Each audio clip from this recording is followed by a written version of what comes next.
I would love to pick your brains further on your philosophy in cooking. The way you describe it, it's dripping with so much nuance and depth and context and history.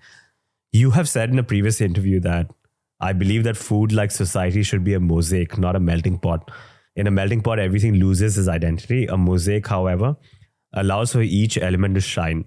A perfectly made dish is a sum of its parts where each is given honor rather than a mush that doesn't celebrate anything. You spoke about how you immediately saw the mediocrity in the trends that were prevalent in New York, and you were able to reject that and start cooking authentic food on your own. When you first approached the culinary arts, how did you view it?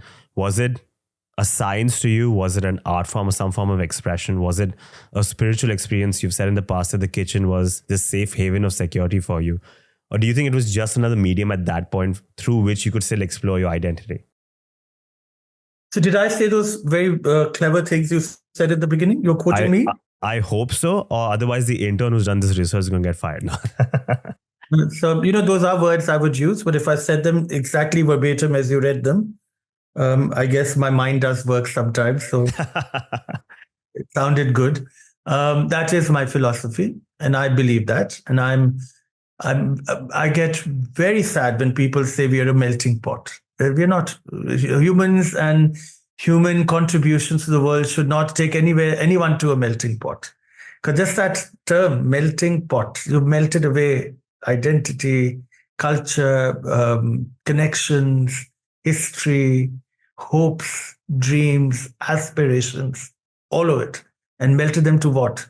A pot of something that has nothing to offer anybody, maybe vacant calories and heart attacks and diabetes. And that's why we have junk food and crappy health and bad public health outcomes when people eat that kind of food. So if I said it and I think it sounds correct, I tell people to police themselves around such ridiculousness. It is my philosophy, and mosaic is what I tell people we are. The world is a mosaic of how many billion are we? 7? Am I correct? I think Indians are 1.5, but I think the world is 7 billion or something like that. Yeah, we aren't a melting pot. Each of us, as small as we are in the larger picture, when we shine bright, full of hope, when we dream big, when we are comfortable in our own skin, when we are valued for who we are, when we feel safe in our homes, when we are safe walking out and not being raped by a bunch of men, it's then that we shine and sparkle. And when we all sparkle similarly, so we become that Milky Way, that galaxy of shimmer and brilliance that people can see from far and wide and say, oh my God, what is that? And in Hindi, I love the National Cadet Corps anthem, which has a line, Bikhre bikhre tare hain hum, lekin jhilmil ek hain, hum sab Bhartiya hain.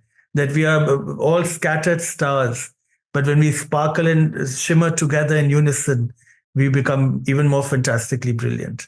And I think that sums it all up. So for me, food should be celebrated for the unique cultural identity it brings forward, a way of being, a moment in time that it connects us to, and a moment forward that it must respect and be prepared looking at.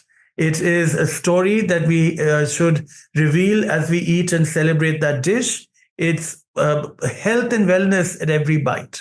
So when we eat delicious food made with love and care, we are protecting ourselves from having to go to a hospital and die of bad outcomes that are scary because of bad ingestion of terrible foods and bad calories. So you are what you eat, and be mindful, be watchful, invest in eating, invest in culture, understand seasons, understand topography. Foods that grow together should mostly be celebrated and cooked together. Even the condiments and all that we bring from all over the planet, use them together to eat better and healthier foods. And that's the philosophy.